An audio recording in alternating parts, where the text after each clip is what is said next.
A quick warning, there are curse words that are unbeeped in today's episode of the show. If you prefer a beeped version, you can find that at our website, thisamericanlife.org. From WBEZ Chicago, it's This American Life. I'm Ira Glass. This summer, 3 people from our show, Zoe and Nadia and Angela, spent weeks at immigration court in New York City, witnessing this extraordinary thing that you might have read about or heard about happening in the hallways there. And there was one group at the center of that thing that nobody ever got to hear from. They would not talk to reporters until now, when they've been talking to us. We had them on today's show. We're going to get to them in a few minutes. But first, Zoe Chace now joins me in the studio. Zoe, let's first describe what you witnessed at the courthouse. Okay, so we visited the courtrooms at 26 Federal Plaza downtown. And it's basically just a bunch of very old-looking courtrooms. Normally, immigrants are coming in and out, going for their hearings in this place. It looks like it hasn't been redone since the 90s. Mm-hmm. And now, you take the elevator, you get to the 12th floor, the doors open, and it's just crowded. Like 3 or 4 different kinds of law enforcement, ICE, DHS, the FBI. I saw the Diplomatic Security Service. Whatever that is. Don't know.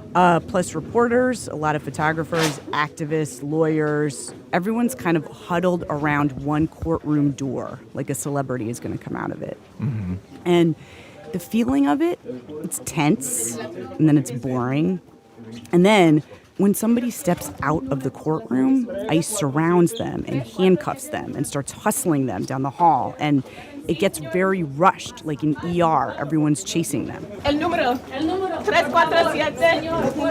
Volunteer lawyers are racing down the hallway after this guy, asking for a phone number for a family member they can call for him. 347, 347. Say more. I can contact your family. The guy says, I don't remember. And he's pushed into the elevator. Okay, buena suerte, señor. Cae con Dios. What just happened? ICE picked him up.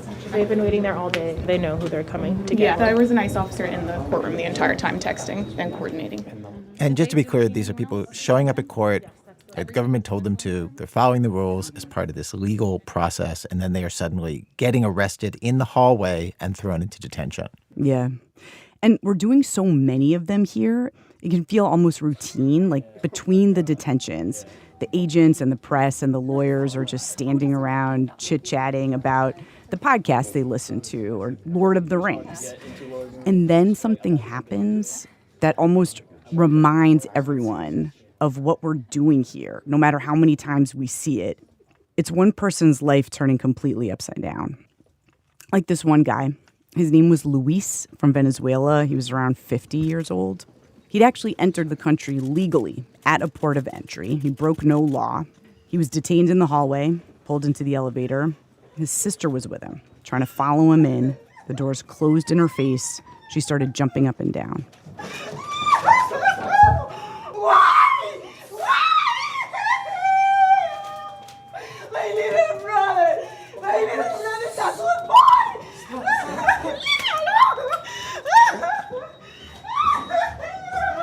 Everyone just stood there.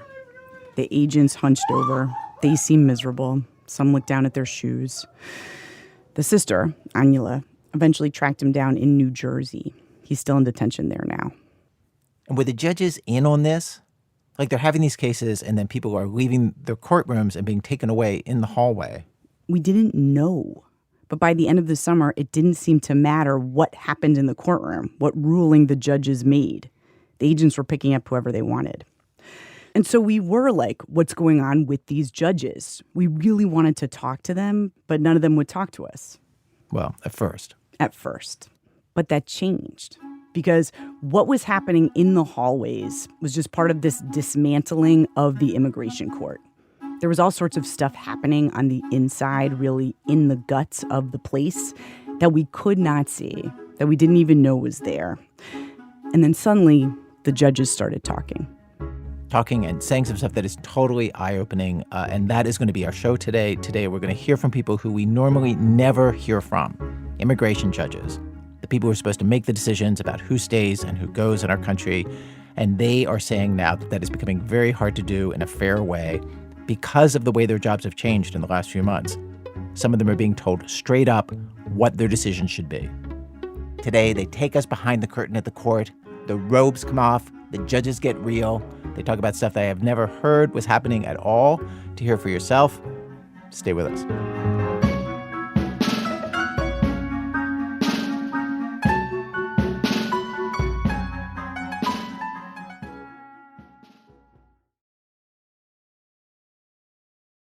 This American Life.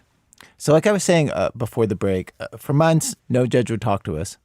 Then this summer, they started talking because of what they're seeing behind the scenes at immigration court.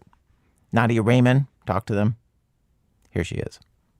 It takes a very specific person to be an immigration judge. The kind that likes minutia, likes listening to hours of translations from like quiche to Spanish to English just to get someone to confirm their mailing address. And obviously, you have to believe in rules. One main rule they have, don't talk to the press.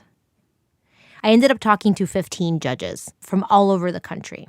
Desperate times, I guess. George Pappas was one of them. He works at a court in Chelmsford, Massachusetts, close to Boston.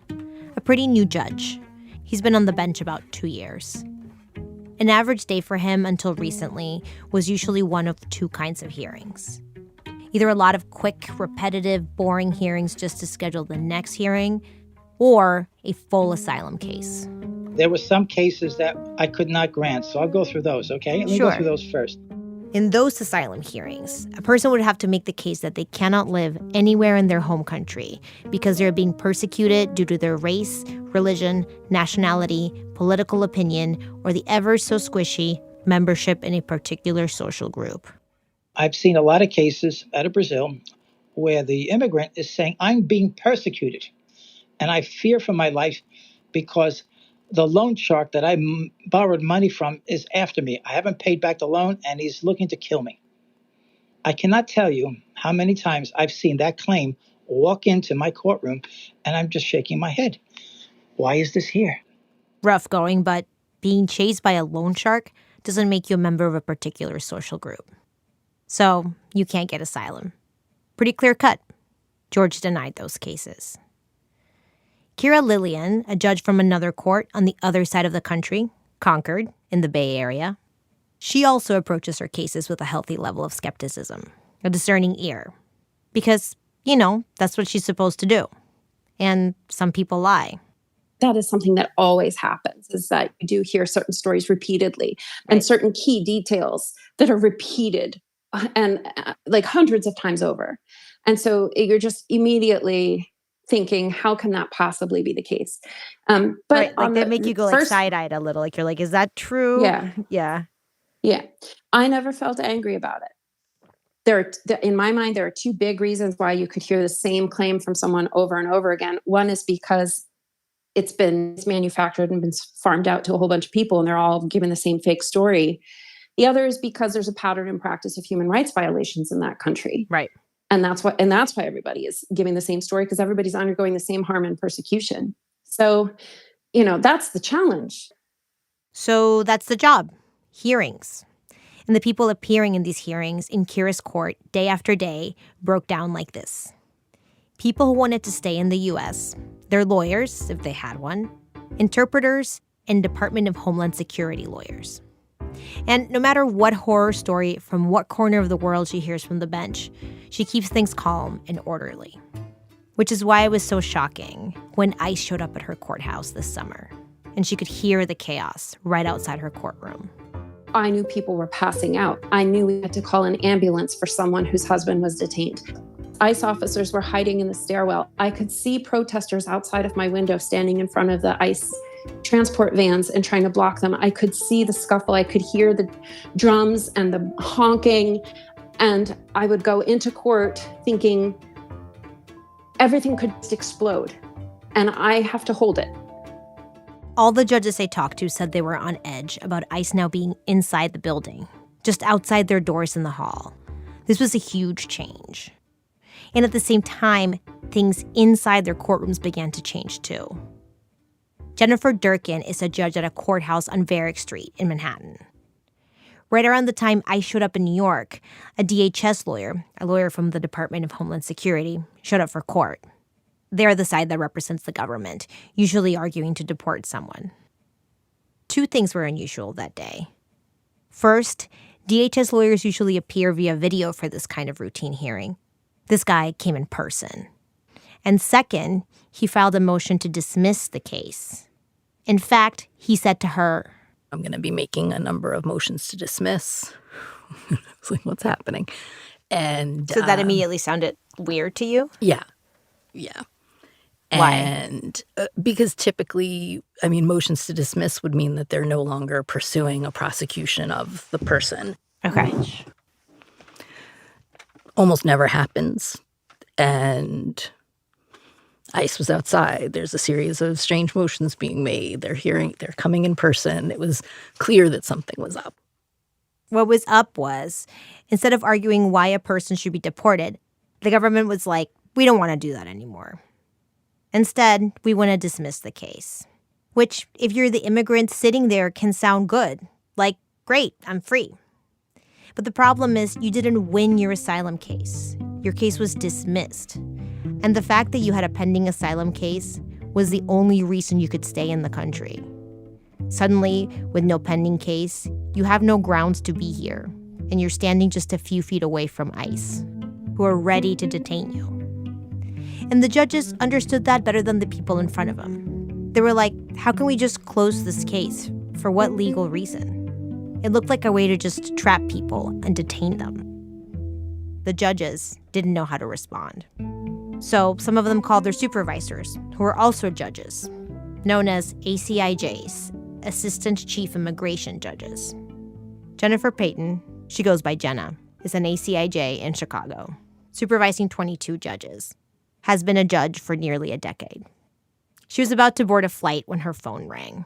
One of my judges called my cell phone, and he's like, they're moving to dismiss in court. I said, like, adjudicate the case in front of you, adjudicate the motion as you would any other motion. Mm-hmm. That's it. Like any other motion, Judge, adjudicate this like any other motion you've received. In other words, keep being a judge. Follow the rules and make your judgment. It seems simple to her. Even if the government is asking for something weird, do your job like normal. In this situation, the practice is, when one side moves to dismiss, you don't have to say yes right away. You can give the other side 10 days to think about it. But then, about a week after that, immigration judges got an email from the Executive Office of Immigration Review, EOIR, their bosses who work for the Trump administration. It was about the motions to dismiss. And it said, you don't need to give immigrants 10 days to respond. You may grant the motions that DHS is asking for on the spot.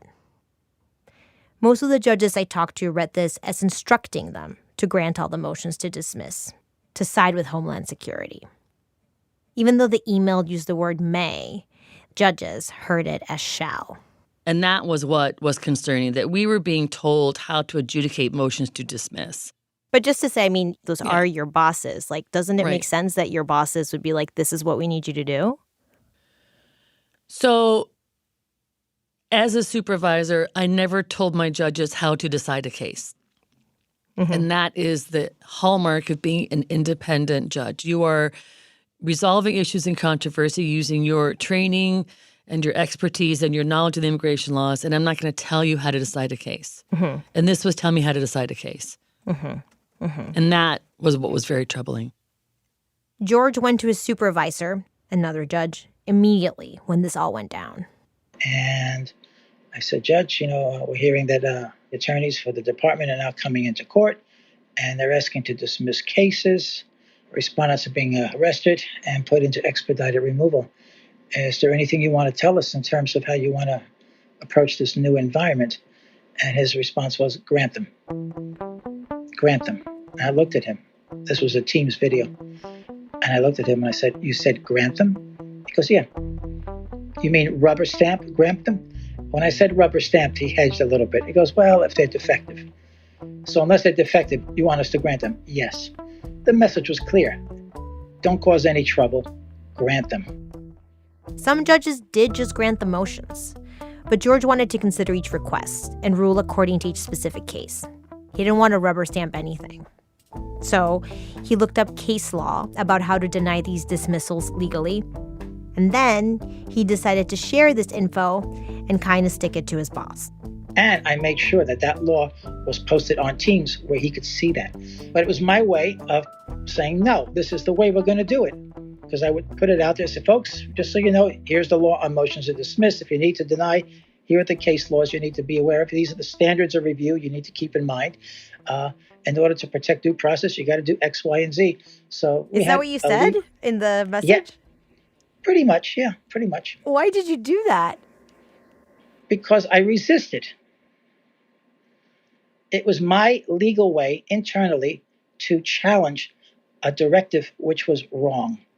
How did you feel? Were you scared to do that? Did it feel like a little strange? You don't know me. No, I'm not scared. I'm not scared. I was angry. That we were being manipulated. Jennifer Durkin from New York didn't see it the way George did. So I hadn't read it that way, but I do think others did. I was literally like, which memo? Oh, really? I chose to assume that, of course, I would be left with my judicial independence. And that was legal decision-making. And so to me, that I guess I had hoped and assumed that would be left untouched. And for a minute there, that was exactly what happened. She would rule on something based on what she thought was right, which was mostly denying motions to dismiss from the government. And ICE respected that. They didn't pick up people from those cases, let them walk out. But then, all of a sudden, ICE changed their approach. A couple of weeks later, it didn't matter if you denied them, the people were still being detained. When did you notice? How did you notice that it was happening? I want to say maybe somebody had been outside who knew I had denied a certain motion, whether it was a staff member or a security guard, and then saw them get detained and came back in and told me. They were like, didn't you deny that motion? And I said, yes. And they said they took him. And so I might have, at that point, I might have looked at Opla and I said, is everyone just being detained? Opla, by the way, is what judges call the government attorney, Office of the Principal Legal Advisor. And they said yes, to their knowledge. So what'd you say to that? There wasn't much I could say. To be clear, ICE had the legal authority to detain any immigrant whose case was pending. They just rarely used it. But now that it was happening so regularly, that brought up an existential question. What is the point of the judge? Whether they granted the motions to dismiss, whether they denied them, it didn't seem to affect what happened to the people in their courtrooms either way. I knew that my ruling mattered, and the way I handled the case legally matters. But in terms of the practical outcome, ICE was going to do what they were going to do regardless of my ruling.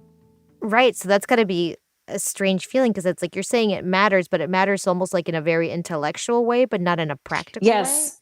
It matters for purposes of appeal. It matters in terms of how that person might be able to seek redress in the future. But it doesn't matter in terms of me being able to influence one way or the other with whether someone's taken into custody. It was always very clear that I didn't have any influence over that. Isn't that maddening, though? Because it's not that, it's not like that you can influence whether or not somebody gets taken into custody, but you're literally saying this person is still in proceedings or under the protection of the court, and they're getting picked up anyway. It really just sort of felt like everything, like the walls were disintegrating around us. It felt like everything was falling apart. We have a big, complicated immigration system designed to answer a pretty simple question: who can stay and who can't? And up until now, most immigration judges felt and acted like they were part of the judicial branch of government, an independent branch that just interprets and applies the laws. But they're not technically. They're actually part of the executive branch within the Department of Justice. They work for the president. But till now, no administration has ever given them very direct orders about how to decide their cases. They weren't used to it, and they didn't like it. But the orders kept coming. in the form of policy memos from their bosses at the Department of Justice. A lot of policy memos, actually, that would start to transform immigration court from the inside. Some targeted a problem that the Trump administration was blaming on Biden, the giant backlog of immigration cases on the books. Under President Biden, so many people entered the United States that the number of asylum cases exploded, which added to an existing backlog.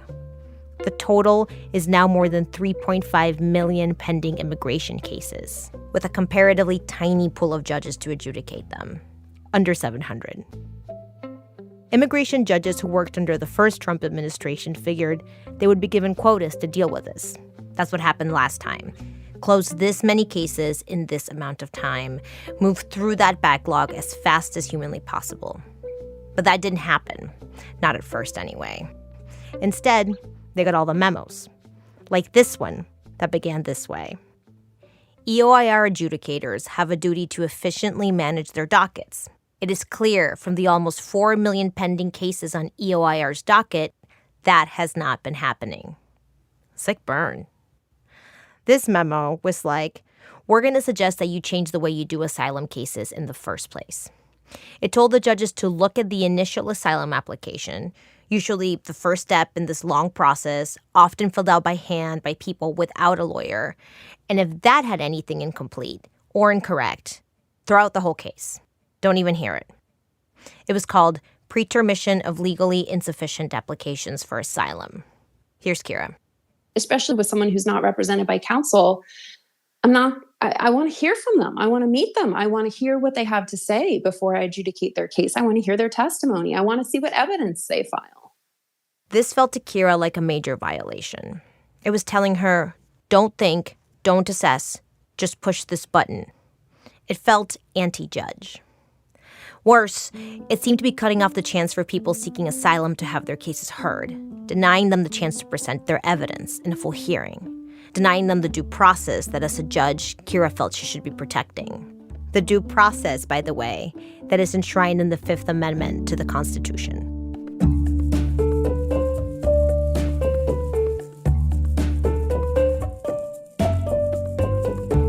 There was something else about the new policy memos that really annoyed the judges.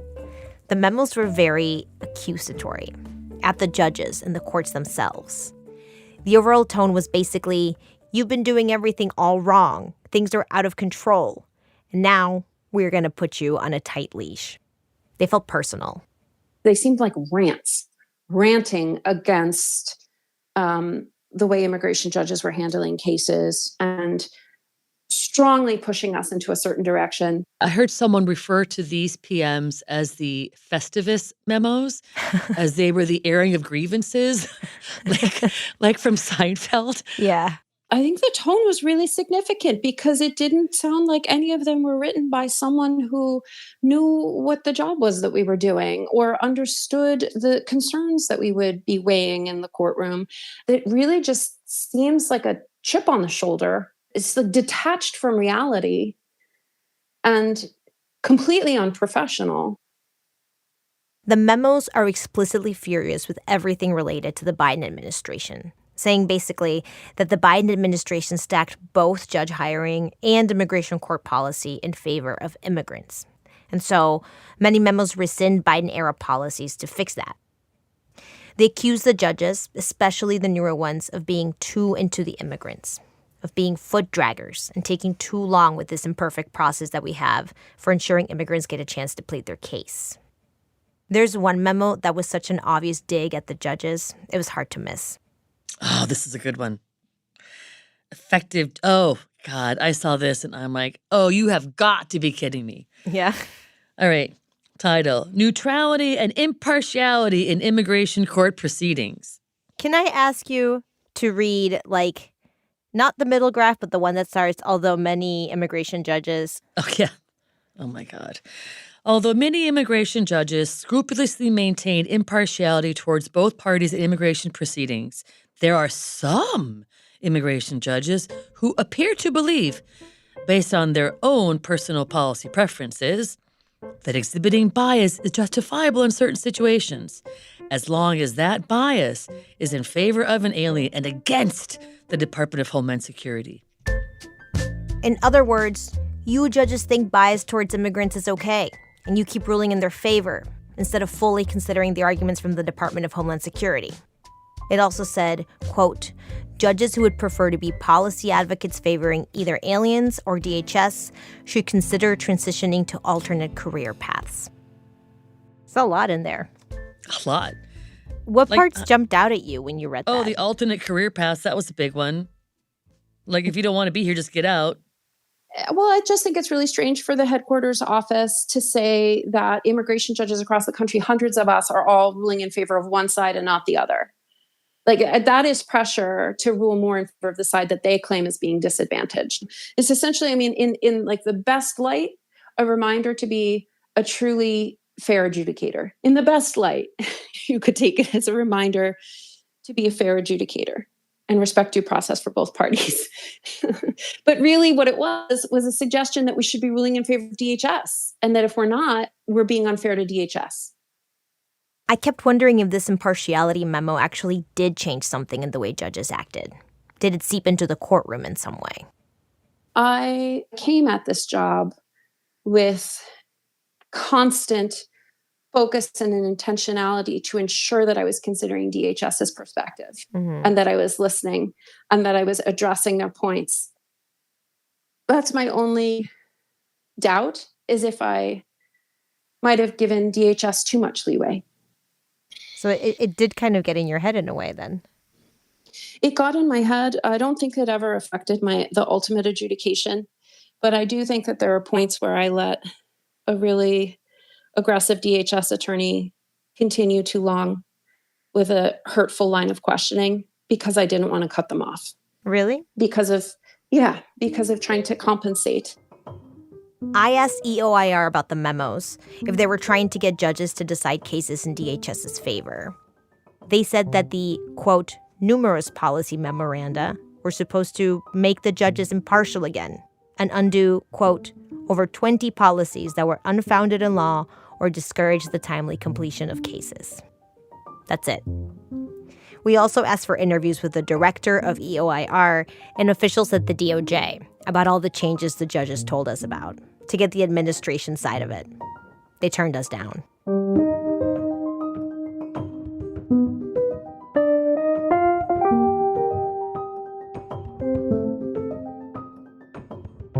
Everywhere these judges turned, they seemed to be getting the message that the job as they knew it, that didn't exist anymore. ICE was grabbing people no matter what they said. They were getting these memos where they were both pressured and disrespected. And to be honest, they'd been living in an environment where a lot of them felt under threat since the beginning of the Trump administration. Within hours of Trump taking the oath of office, the acting attorney general abruptly fired a bunch of the immigration bosses at the DOJ, 4 of the top people. This had never happened before. There was no reason given other than pursuant to Article 2.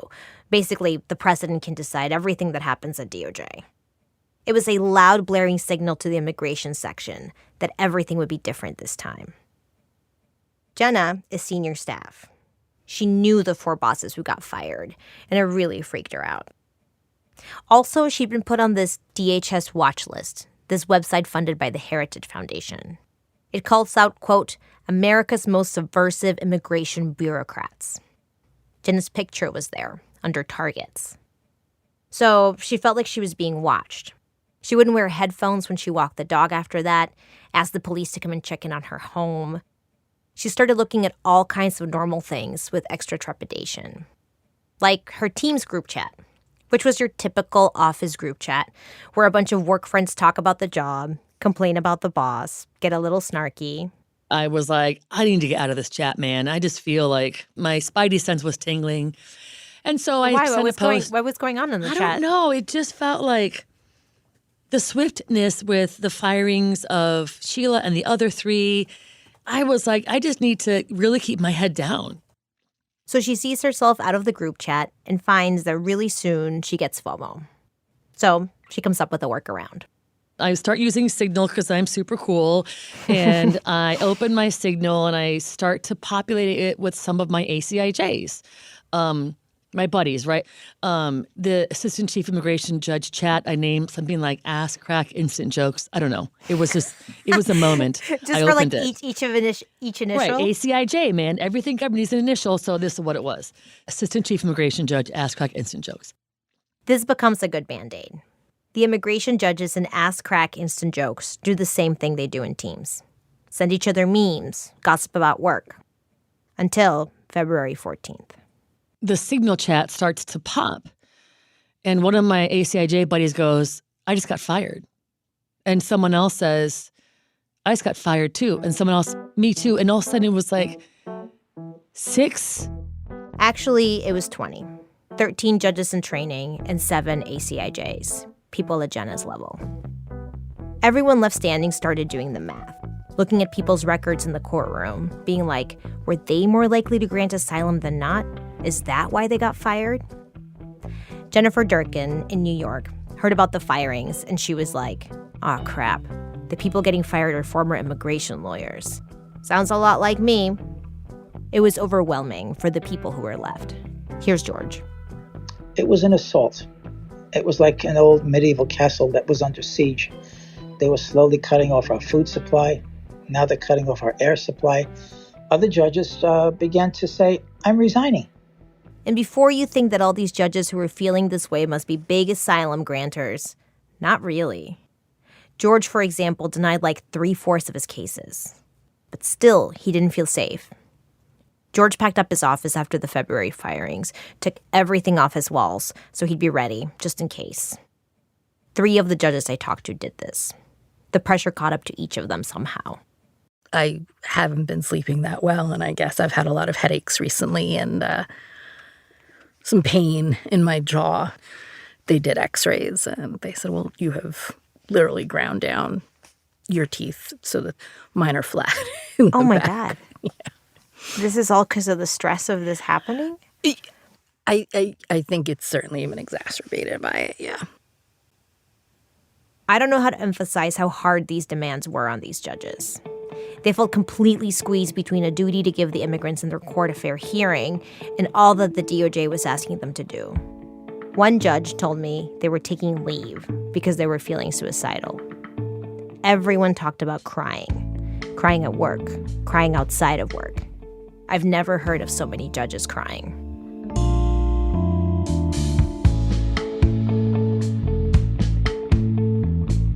Nadia Raymond. Coming up, an immigration judge walks into a drag club. Actually, the judge doesn't walk into a drag club. He does not talk to the owner. That is the problem. That's in a minute from Chicago Public Radio when our program continues. This American Life. I'm Ira Glass. Today's program, The Hand That Rocks the Gavel. Nadia Raymond's story about immigration judges and the things that they are witnessing inside immigration court these days continues. It's 4th of July weekend. Jenna, the boss judge, decides to go out with her family to a summer home they have on a river. It's nice and it's rural. She leaves her government phone charging and isn't looking at it, really wants to unplug. But at the end of the day, she gets tempted. Let me just do a quick little scroll and just make sure there's nothing I need to really worry about, right? Mm-hmm. Mm-hmm.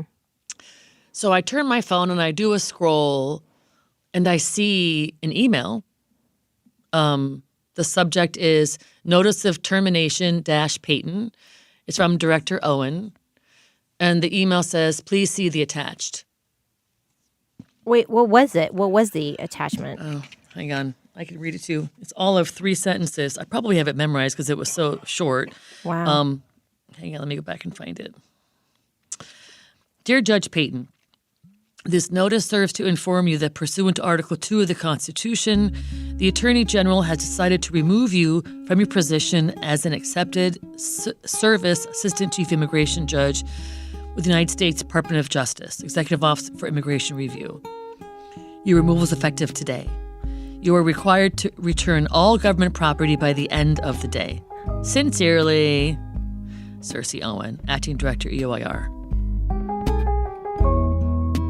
Jenna had been on the bench for almost 9 years. EOIR didn't say why they fired her. A week after Jenna got fired, George, in Massachusetts, was approaching the end of his 2-year probationary period. That's the time before judges are made permanent, which is usually not even a question. Basically, everyone gets made permanent. The first batch of judges who got fired back in February, though, it happened right at the end of their 2-year probationary period. So George knew what was coming. Yeah, it was Friday, July 11th, at about 3:30. Really? You predicted down to around 3:30? Yeah. They're to the T. Okay. I wish it was a lottery because I could retire now. Jennifer Durkin from New York got fired that exact same way. Short letter, end of the day. Also was at the end of her 2-year probationary period. And Kira was also at the end of her 2 years. And out of all the firing stories I heard, hers was the nuttiest. I was on the record in the middle of a hearing, and I got the email. When I saw the email that I've been dreading for 5 or 6 months, when I saw it come in through my Outlook account, I just said, I'm very sorry, we're going to have to go off the record for a moment. And we went off the record. I looked at it. I made sure I was reading it correctly. It was only 3 lines long. And it said I needed to leave, turn in my laptop and badge immediately and leave. And I told the parties that I had just been fired. Oh, and my I'm not God. going to be able to conclude the hearing. And both the attorneys, both for DHS and Respondents Counsel, said, "What? Are you joking?" And I said, "I'm not joking." That's wild. So there's an immigrant and their lawyer sitting there looking at you? Yeah. And for better or for worse, that lawyer then blasted out something on a listserv that I started in the following days. People started sending me screenshots of this email he'd sent out. And it was, y'all, this is wild. IJ Lillian was fired on the bench. And this is what happened. And so that was also it just was so public in that way,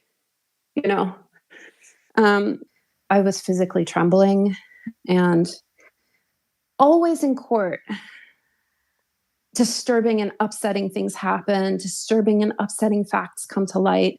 And it is the job of the judge to maintain the dignity and decorum of the court and to show respect for the parties. And that's just where I went. And I told them what had happened. And I said, I'm going to get back on the record. And we did. And I said, my apologies to the parties. I'm not going to be able to hear this case today. The court will reach out to you with a new hearing date. And to Respondents Counsel, can you please explain to the respondent that we're not able to have our hearing today? And I do apologize for that. And then we disconnected. My visceral feeling when I got that message was relief, because I had been living on a knife's edge for months. Almost all of the 15 judges I talked to no longer work at the DOJ. A few retired when they were given the option, but most were just fired. None of them have real answers about why, beyond those short letters. Some have sued. We asked EOIR about all these firings. They declined to comment. Under Biden, a small number of judges were also let go, and that was seen as political and scandalous then to many Republicans. It's fair to say, though, that the kind of mass reshaping that's happening now is on a different level. Since the Trump administration began, more than 60 judges have been let go, and around 40 resigned, which means that out of the roughly 700 judges we had pre-Trump, about 100 are gone. Recently, the administration has been talking about bringing in 600 military lawyers to serve as temporary judges to speed through the backlog. Sitting judges we've talked to say they're worried that these new judges won't get enough training, so they'll just rubber stamp anything the administration wants.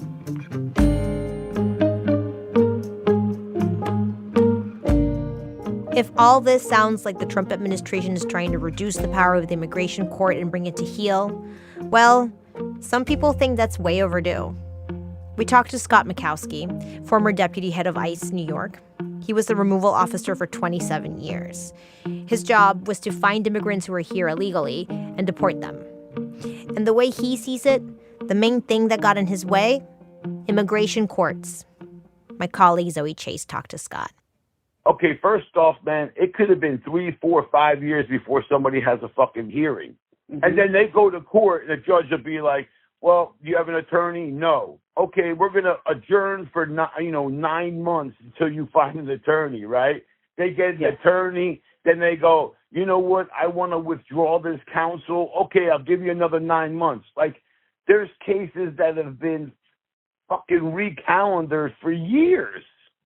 Years, right? And the American people don't understand that. Yeah, they're like come back February 3rd, 2029 or something like that. Yes, Zoe, that's exactly the issue. Now, when you're being detained, there is none of that shit. Mm-hmm. No one's going to leave you in custody for 1.5 years, 2 years before your next hearing date. You know what I mean? Now, you can still fuck around and keep going, I appeal, I do this, I want to do that, and stay in custody, which they do. Wait, so can I just say what I feel like what you're saying is making me think is it's easier just to do the whole process, as much of the process as you can, in a detention setting. Yep. Because then you have control over the whole thing, and the person will actually be removed at the end. Zoe, bingo. So that's why we're seeing what we're seeing. That's exactly why. Okay. Look, the only mechanism, and I'll tell you again, right, to ensure removal is detention. I know it sucks to hear that, right?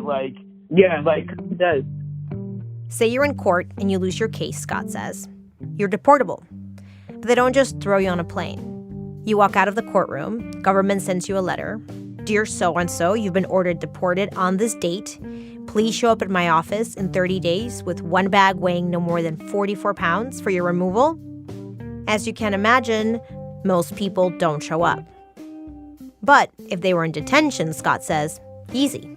ICE can just deport them. So he says, anyone with an immigration case, let's just get them into detention and do the whole thing from there. The way former New York City immigration judge Jennifer Durkin sees this is exactly what the memos and policy changes are adding up to. Detention is the point. I mean, they'll say it's to efficiently and orderly, decide the cases. But I think detention and the constraints that places on people is the point. Because then people will, be like, take get orders. Me out. Yeah. They'll self-deport. Because being in detention is terrible, even in the best of circumstances. Or, if they don't, the government will do the job for them.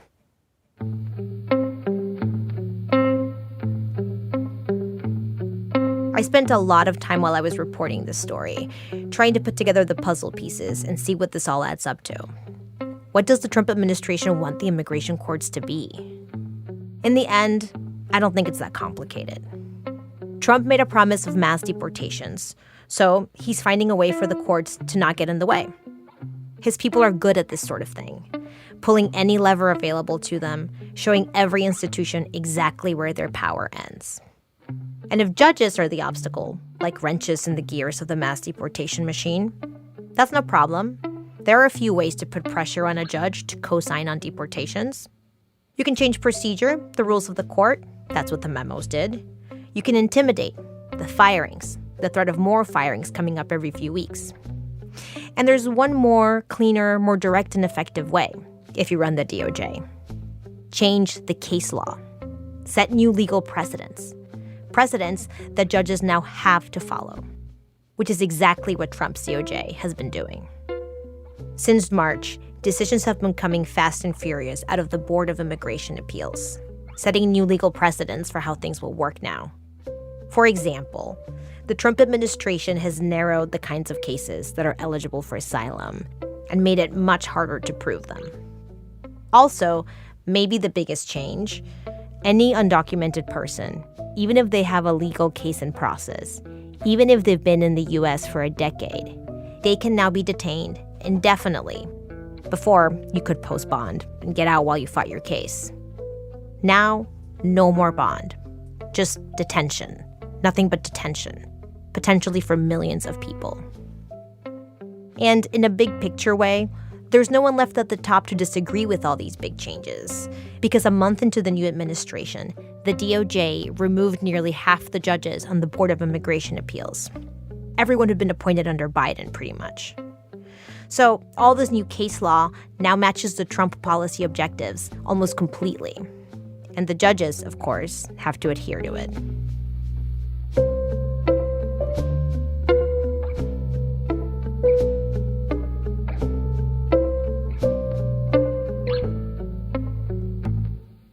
So, say this all works out the way the Trump administration seems to be hoping, and we start detaining more people and having them do their entire legal process from detention. What does that actually look like? What's the result when you put all these cases inside that used to be outside? I want to tell you about one person who had to do this, had to navigate this new world of detain now, figure it out from there. It's a case from where we started, New York. And the reason I want to take you through his story is because it illustrates the positive side of what the Trump administration is doing. His case speeds to a quick resolution, and it also illustrates the downside, which I'll get to. I'm going to call this person David. He's an asylum seeker. David's from Ecuador. I talked with him on the phone. When I asked him about his life in New York, which was only 5 months, listen to the feeling. You can hear him smiling. Ay, mi vida en Nueva York. Ahí me van a topar algo muy sensible. Mi vida en Nueva York. Yo estaba muy feliz de vivir en Nueva York. David loved New York, like many gay men before him. He was happy here. Back in Ecuador, he actually ran this drag club. Se llama Es Hora de Montarte. It's time to get it on. That's the name of the place. Porque cuando se montan en unos tacos, se montan una peluca, se montan un traje. Because, he says, when you do drag, you get on your heels, you get on your wig, and whatever else you want to get on. David told me that in Ecuador, it's not an automatic death sentence to be gay, like it is in some places. There's gay marriage, for example. But for him, it got really bad there because he had dated a politician who was closeted. After they broke up, he came after David. David thinks he sent cops to harass him, smashed up his car. So David moved to the capital, Quito, to get away from this guy. And he says the politician and his people followed him, beat him up so badly he woke up at the police station hours later, not knowing how he got there. This was the moment that David thought, I'm not safe anywhere in Ecuador. He decided to leave. And he did everything our government told him to do in order to come here the right way. He entered the United States without breaking any laws. He crossed at a border checkpoint, which is legal. He used the official government app to schedule his crossing, which is how we told immigrants to do it at that time. It meant he waited for months till it was his turn. And once he was here, he had permission to work. And now he was going through the required process to stay. It was all above board. David has a sister who lives in New York. He's 33, number 6 out of 9 siblings. He decided to go stay with her, live his New York dream, and he got a job he liked, doing marketing for a supermarket chain. And he met someone. Lo primero que él siempre se acuerda, me pregunta, ¿hablas inglés? Y yo no. David says the first thing he remembers is he asked me if I could speak English, and I was like, nope. The man that would become his boyfriend didn't let that stop him. He sat on the sidewalk with David and Google Translate, and they talked for hours. David was like, he's cute. They started dating. And then David gets his first immigration court date. It's a routine scheduling hearing at the courthouse downtown on June 4th. He wants to be prepared, so ahead of time, he goes to a law clinic, gets help with his asylum application, makes 2 copies, one for himself, one for the judge. But he was watching the news and started to see that ICE was picking up people in the courthouse. I was afraid to go, David says, but my boyfriend insisted. He was like, you want to do things the right way. Mi novio me dijo, ve, él y yo lo recordamos tan claro el día que él se despidió del metro conmigo. So, David wakes up the morning of his hearing, puts on his suit to go to work.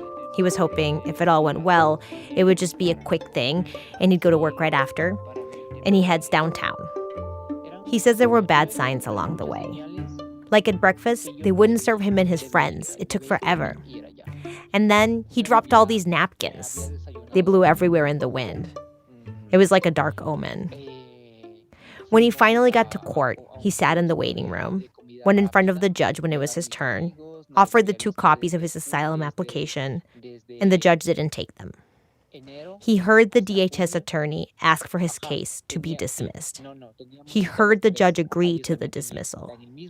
Because he'd been watching the news, he knew what that meant. As soon as he walked out of the courtroom, ICE officers cuffed him and walked him to the elevator.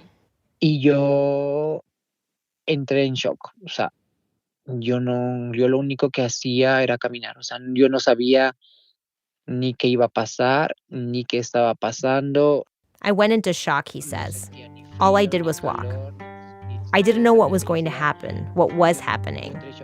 I didn't feel hot or cold or sadness or happiness, just nothing. They cuffed my waist, my feet, my hands, and they took me down to the parking lot. Yo en todo momento trataba de comunicarme con mi novio y el último mensaje que mi novio tampoco se olvida fue que le dije, me están llevando. I tried every time I could to tell my boyfriend what was going on, David says. And the last message that I sent him, that he still can't forget, is when I texted him, "They're taking me."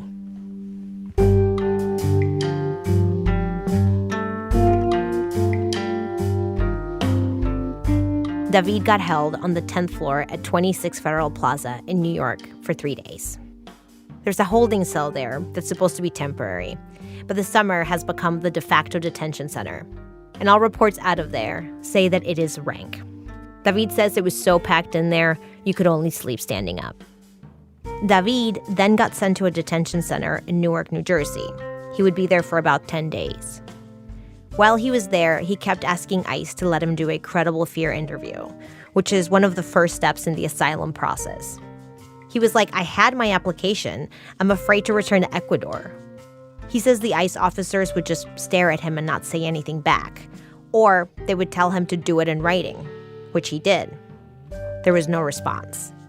He never got an interview. Just to say, he's supposed to get one as soon as he asks. ICE is supposed to facilitate it, but that doesn't mean they always do. And this, judges and immigration lawyers told me, is one of the biggest problems with having people pursue their cases from inside detention. ICE sometimes ignores the legal process, and the detainees don't have much access to a lawyer to force them to follow it. We asked ICE about all of David's claims, including how they ignored his request to get a credible fear interview. They didn't respond.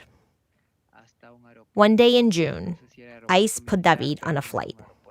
He didn't know where he was going, and no one told him. He was brought to a detention center in Louisiana. Lots of people with cases from New York get sent down south to Louisiana and Texas, where judges are extremely strict, the case law is harsher against detainees, and there are more detention centers.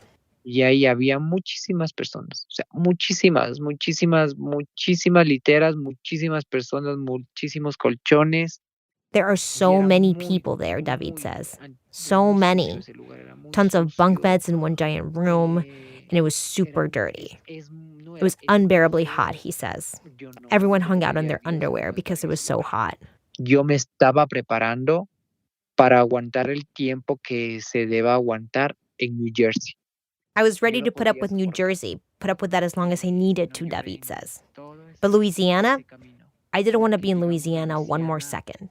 Y si New Jersey era feo, Louisiana es horrible. Es horrible, horrible en toda la extensión de la palabra, es horrible. He says he was ready to self-deport, but he didn't even think he'd have the right to do that. 2 days later, ICE put him on another flight. Again, he didn't know where he was going. He found out when he landed. He was back in Ecuador. As soon as he got to Ecuador, David went into hiding. He barely leaves his house, does all of his work from his phone or computer. He's scared his ex-boyfriend, the politician, will know where he is. Which is why we can't tell you where in Ecuador he is or his real name. Because David is scared for his life, now that our government returned him to the one country where he felt he was in the most danger.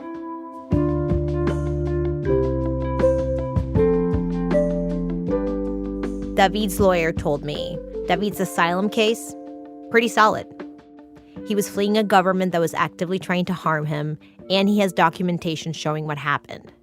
He's exactly the type of case she thinks the law is designed to protect. And at the very least, it's a case that deserves a hearing in front of a judge to figure out what's right. He never got to do that, though, because our government decided to sweep up all kinds of people, some with weak cases, some with strong cases, put them all in detention, and leave them to figure out the legal process from there. So, David's case went down the way the administration seems to want. It was decided quickly, and he was deported right away. The whole thing took about 3 weeks.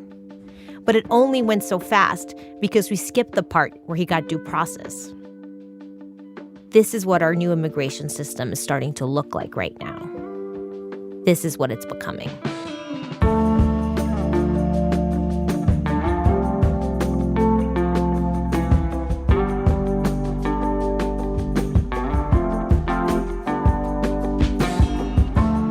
Nadia Raymond is one of the producers of our show.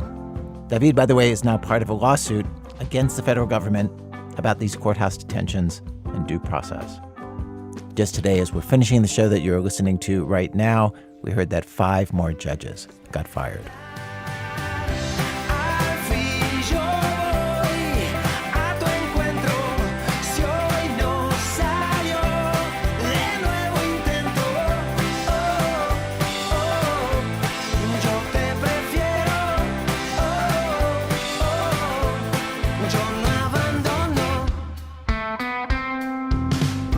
Well, the program was reported and produced today by Nadia Raymond and Zoe Chace, with help from Angela Gervasi. It was edited by Laura Starcheski. The people who put together today's show include Michael Kamate, Suzanne Gaber, Cassie Howley, Seth Lynn, Tobin Lowe, Catherine Raimondo, Stowe Nelson, Ryan Rummery, Alyssa Shipp, Christopher Sotala, and Diane Wu. Our managing editor is Sarah Abdurrahman. Our senior editor is David Kestenbaum. Our executive editor is Emmanuel Berry. Special thanks today to Kevin Gregg from Kurtzband, Tetzelli and Pratt, Lindsay Gaza, Cheryl David, Allison Cutler, Benjamin Remy, Jeremy Devine, Donnelly Marks, Elizabeth Young, Matt O'Brien, Brian Lonergan, R.J. Howman, Brittany Dickerson, Jacob Martinez, Kristen Keplinger, Lauren Kostis, and Heather Betts from the New York Legal Assistance Group, Aaron Reichlin Melnick, Joseph Gunther, Caitlin Patler, Mary Georgievich, and the National Immigrant Justice Center. Also thanks to all the other former immigration judges who talked to us about the court. A reminder that if you sign up to be a life partner with our program, you get ad-free listening, you get bonus episodes, and you get an archive of over 250 greatest hits episodes right in your podcast feed. So anytime you need something to listen to, there's something good right there. And of course, by becoming a life partner, you're helping us keep making this show, doing projects like this one where we're calling judges for months and months. To sign up, go to thisamericanlife.org/lifepartners. This American Life is delivered to public radio stations by PRX, the Public Radio Exchange. Thanks, as always, to our program's co-founder, Mr. Tori Malatia. There was a farmer, had a dog, and Tori knows his name-o. Bingo. Bingo. I'm Ira Glass. Back next week with more stories of This American Life.